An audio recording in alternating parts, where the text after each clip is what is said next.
We're going to lay out our fabric now for the diamond hem trousers. This is a Ponte knit, which I'm going to use for this demonstration. And you want to lay out your fabric with the most stretch going across the body. So you can just do a little tug in a couple different directions and see it's a little stretchier in this direction than in this direction. This Ponte does stretch about 50% in the along the selvage. Sometimes the stretch goes the greatest along the selvage. Sometimes it does go on the cross grain. So definitely check. So I'll show you what I mean. Here's our fabric laid out again. This is the stretchier direction. There's a video that shows you in detail how to assess stretch, but just quickly on this one, if you have 4 inches, I'm using inches here, 40 to 44 inches, you can put your hand right here and then try to stretch it and see how far it will go. In this case, it'll go to 38 inches, so that's 50% stretch. Also to show you what it looks like in the other direction, again, going from 44 inches, 40 inches, and we'll go over. You can see it stretches almost as much, but not quite as much as it does. It stretches more in this direction. So we're going to lay the fabric out the lengthwise this way, and with the stretch going around the body, and that's so that you will get the most stretch where you need it. You don't need the stretch in the length typically, but you do need it across for this pattern and other stretch patterns. So now I'm going to show you what the layout looks like. Here's an example of what a layout might look like. You've got your fold here.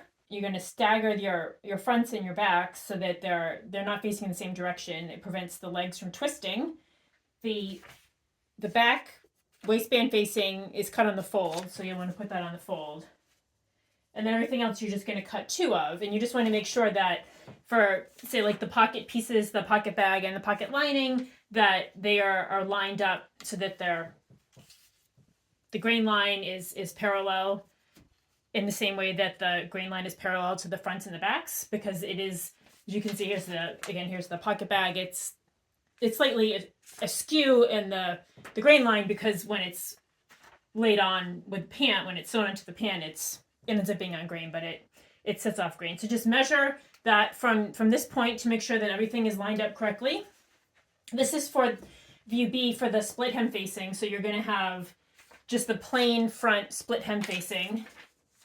And then you'll have the back hem facing, which you use also for the diamond hem version. And then this is just the front waistband facing here. Just wanted to show you here for view B for the split hem. Here's the front leg, and this is the extension piece. You can see if you flip it up, here's the diamond hem version and what that looks like. But for this one, you're going to cut this piece out separately, piece number 2, which is just the bottom of the leg. Tape it on at the line here, and then cut the pattern piece out as one. So this is just an extension piece essentially to be sure that you get the whole leg. And then the backs are the same for both the diamond hem and the split hem.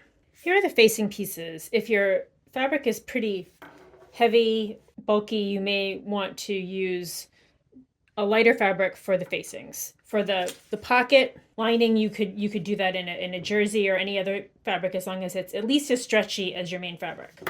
And the same goes for the back hem facing, and then the front facing, whether you're doing the split hem or you're doing the diamond hem. These 2 pieces here, you can also make those out of a lighter fabric if you like. Again, as long as it's at least as stretchy as your main fabric.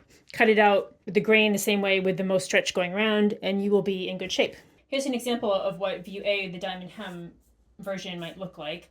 Here's the piece, the leg piece, when you're going to cut here, where it says cut here for view A diamond hem. This is the facing, and you can probably imagine how those 2 pieces are going to fit together. This is the facing on the inside. You can usually just lay that out right next to it, and then you've got the pockets in the back, and then you have a few of the other pieces, like this is the diamond hem inset piece. Again, the grain line is a little askew. It lines up with the pant when you're done, but you need to be careful when you're laying that out.